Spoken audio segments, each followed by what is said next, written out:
네, 마지막 시간이고요. 현대사의 핵심 내용들, 그 다음에 특별한 유형들 살펴보는 시간이 되겠습니다. 현대사는요, 크게 대한민국 정부가 수립되는 그 상황들을 묻는 문제가 출제가 되고요. 그 다음에 우리나라에서 전개가 됐었던 민주화 운동과 관련된 문제가 출제가 됩니다. 그 다음에 통일 문제 굉장히 자주 나오고 있어요. 그럼 조금 더 구체적으로 말씀을 드리도록 하겠습니다. 광복 직후 우리나라 상황을 묻는 경우가 많아요. 광복 직후 우리나라에서 이제 조선건국준비위원회, 여운형 등이 이제 활동을 하는 그런 모습을 출제하는 경우도 있고요. 그 다음에 모스크바 삼국 외상회의와 관련된 그런 그 상황들. 그 다음에 그 앞에 있었던 또 미 군정 시기의 모습들. 이런 그 모습들. 광복 직후 국내 이런 상황들을 많이 물어봅니다. 그 다음에 정부 수립 과정을 묻는 경우가 많아요. 이건 스토리로 알아주셔야 됩니다. 스토리로 알아주셔야 되는데 모스크바 삼국 외상회의 이후 우리나라에서 좌우 대립이 심각해지죠. 심각해지고요. 미소 공동위원회 열렸다가 결렬되고요. 그래서 좌우합작위원회도 만들어졌었고 또 2차 미소 공동위원회 열렸는데 다시 결렬되고 유엔으로 넘어가죠 사건이. 그래서 유엔에서 인구 비례에 따른 총선거 실시하려고 결정했다가 북한이 거부하고 그래서 유엔 소총회에서 가능한 데서만 하자 이렇게 되고 그러다 보니까 이제 우리나라에서도 김구 선생님 등 이런 분들이 북한에 가서 남북 협상을 또 시도도 하고요. 그 다음에 결국에는 5.10 총선거, 그 다음에 재헌헌법, 재헌의회가 구성이 되고 재헌헌법이 만들어지고 그 다음에 대한민국 정부가 수립되는 굉장히 복잡한 흐름이 있어요.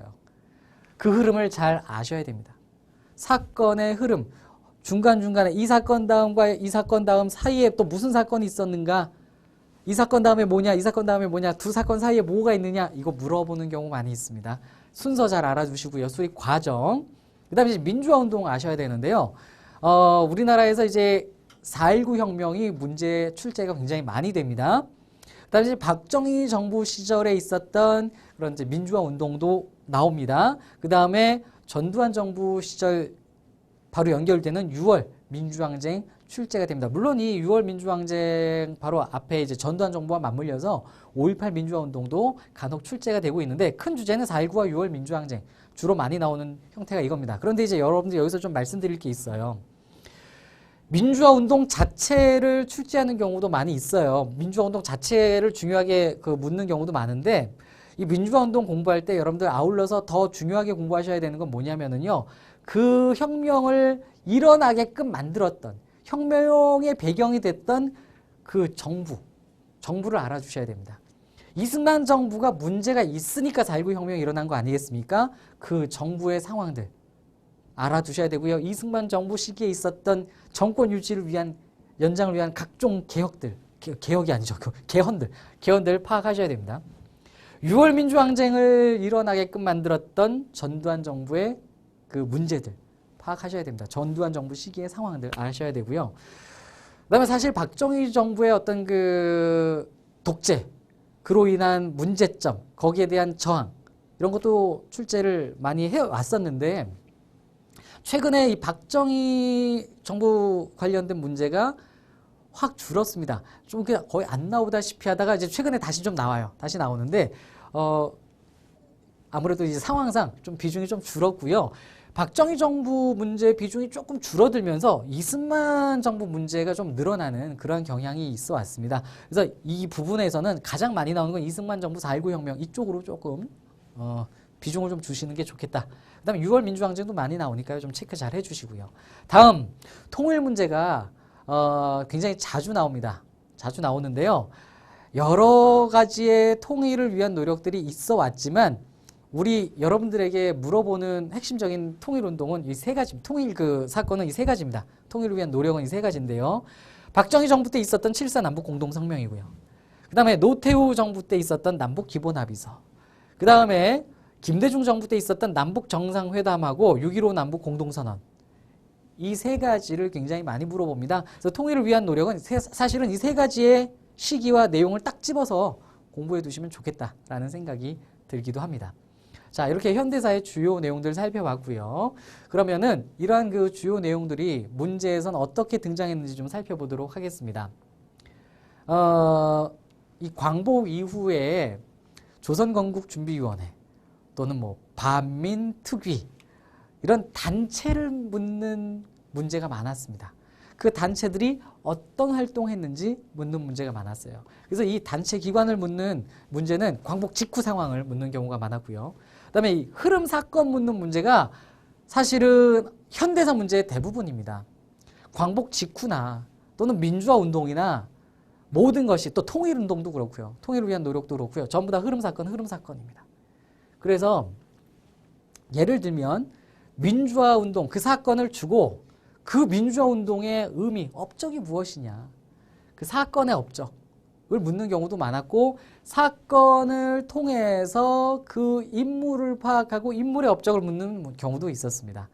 그래서 사건 주고 인물 파악해서 업적 맞추도록 하는 문제가 있었고 사건 자체가 의미가 있는 경우는 사건의 업적을 묻는 경우도 있었고요.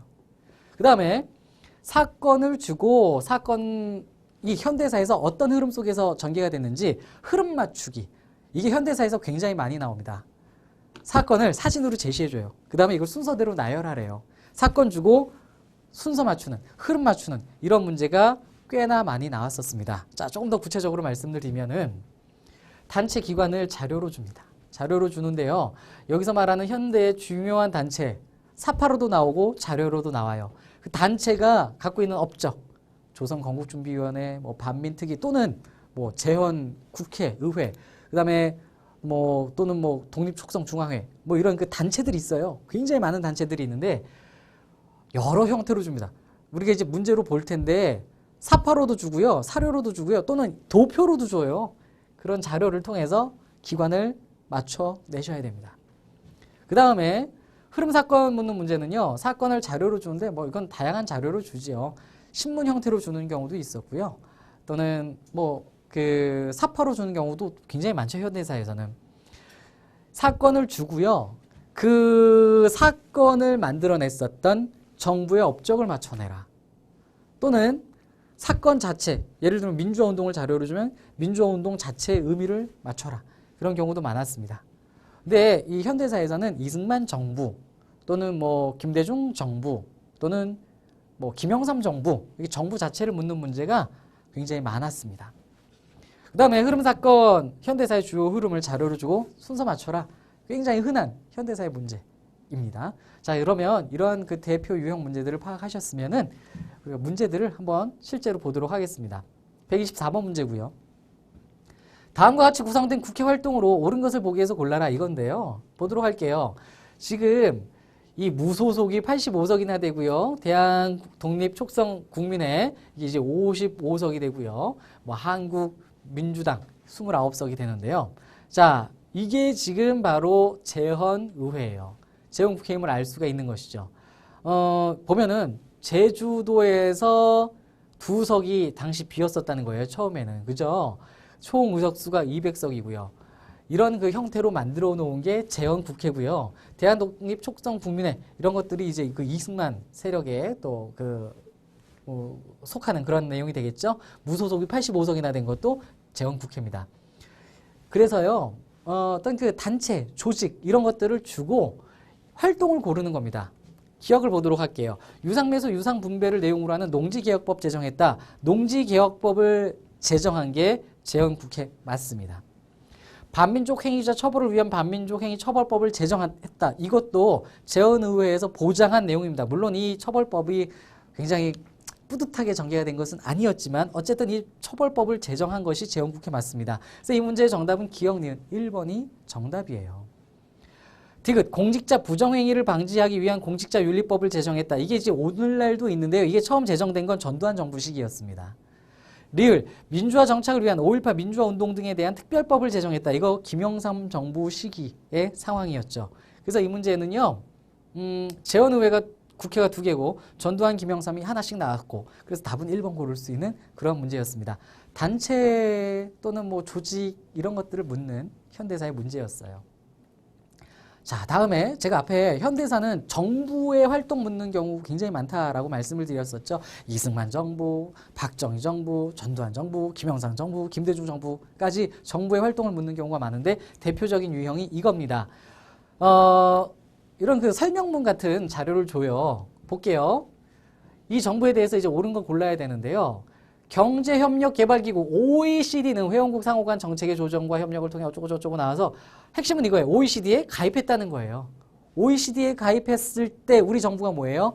김영삼 정부입니다. 김영삼 정부. 그래서 이 김영삼 정부에 대해서 옳은 설명을 여러분들이 뽑아내셔야 되죠. 자, 그러면 이 김영삼 정부에 대해서 옳은 거 골라보도록 할게요. 1번 유상매수, 유상분배를 규정한 농지개혁법. 농지개혁법은요. 이승만 정부 시기에 시행이 됐었죠. 경제제일주의에 따라 경제개발 5개년 계획을 처음 마련했다. 경제개발 5개년 계획하면 여러분들 그냥 박정희 딱 떠올리시겠지만 사실은 이걸 처음 마련한 건 장면 정부죠. 그죠? 3번 농촌 환경 개선과 소득 증대를 목표로 새마을 운동 시작했다. 박정희 정부 시기의 상황이 되겠습니다. 새마을 운동. 4번 금융거래 투명성을 확보하고자 금융실명제. 답은 4번이네요. 김영삼 정부 때의 상황. 금융실명제가 되겠습니다. 5번 개성공단 건설을 통해 남북 간 경제교류 사업을 활성화시켰다. 노무현 정부 시기의 상황이 되겠습니다. 그래서 원래 김영삼 정부에 대해서도 이제 잘 물어보는데 또 여러분들 가장 최근에 돌아가신 대통령이기도 하니까 여러분들 조금 더 평소보다는 시험 준비할 때 내용을 좀 더 잘 확인해 두시는 것도 좋겠다는 생각이 듭니다. 정부 묻는 문제였습니다. 정부 자료 주고 아래 여러 내용 중에 여러 정부를 다 구분해낼 수 있느냐 묻는 그러한 형태였다라는 것이죠. 자, 마지막 131번 문제 풀어보도록 하겠습니다. 통일 문제예요. 가라 정부의 통일 노력으로 옳은 것을 보기 위해서 고른 것은 이런 문제인데요. 자, 통일 노력을 묻는 문제는 굉장히 많이 출제가 되고 있습니다. 정부별로 쭉 나왔는데요.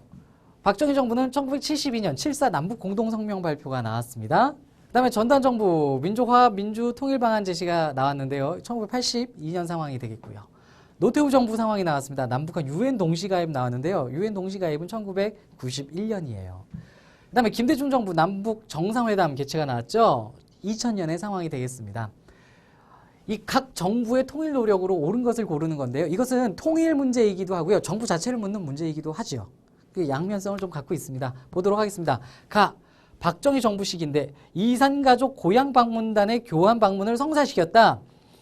박정희 정부 시기에는요. 이산가족의 그 방문은 없었습니다. 이거는 1980년대 이후, 전두환 시절 이후부터 시작이 됐죠. 그 다음에 전두환 정부인데요. 남북조절위원회를 설치했다. 이 남북조절위원회는요. 7.4 남북공동성명과 관련된 그런 그 기구잖아요. 그래서 1972년 상황입니다. 남북기본합의서를 채택했다. 노태우 정부 시기에 남북기본합의서 나오잖아요. 노태우 정부 시기에 중요한 게 바로 남북기본합의서. 그 다음에 이와 관련된 게 이제 한반도 비핵화선언 뭐 이런 게 나옵니다. 디귿은 정답에 들어가고요. 리을 김대중 정부인데 개성공단 조성에 합의했다. 남북 정상회담을 개최하고 6.15 남북 공동선언을 발표하는데 거기에 나오는 것이 이제 그 과정에서 나오는 것이 개성공단 조성, 그 다음에 뭐 경의선 철도 연결 뭐 이런 것들이 나옵니다. 그래서 남북 교류를 계획에 활발하게 만들어 놓을 수 있던 계기가 바로 김대중 정부의 사건이 되겠죠. 그래서 이 문제의 정답은 디귿 리을 5번 고르시면 되는 문제고요. 통일과 관련돼서 통일 그 활동, 통일을 위한 노력 자체도 알아두셔야 되는데 그 과정에서 각 정부의 이런 사건들 정부별로 구별을 해서 정부 중심으로 파악해 놓으시는 것도 중요하다라는 생각이 듭니다. 자, 이렇게 해서 우리 마지막 문제까지 살펴봤어요. 제가 준비한 강의는 여기까지인데요. 제 강의 잘 보시고 또 여러분들 스스로 문제 많이 푸시면서 부디 한국사 능력검정 고급에서 좋은 결실을 맺으시기를 제가 기원하겠습니다. 수고 많았고요. 앞으로도 시험날까지 체크 잘 하시면서 공부 열심히 하시기 바랍니다. 안녕히 계십시오.